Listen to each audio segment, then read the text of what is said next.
ছেলে হলে দুইটা, মেয়ে হলে একটা আকিকা দিতে হয় কেন? আকিকা সপ্তম দিনে দেওয়া সুন্নত, 7 দিন পরে না, সপ্তম দিনে।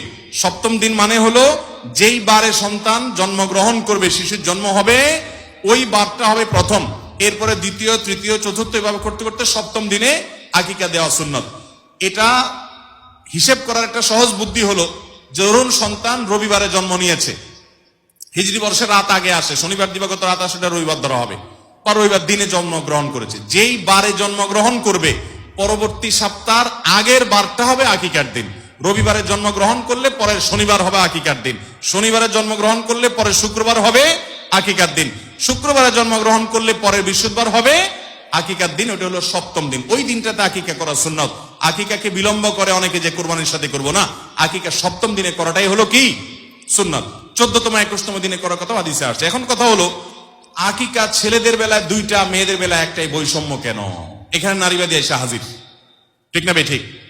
যে মেয়েদের বেলায় একটা আকিকা কেন? দেখুন, আকিকার একটা অন্যতম উদ্দেশ্য হলো এটা মানুষের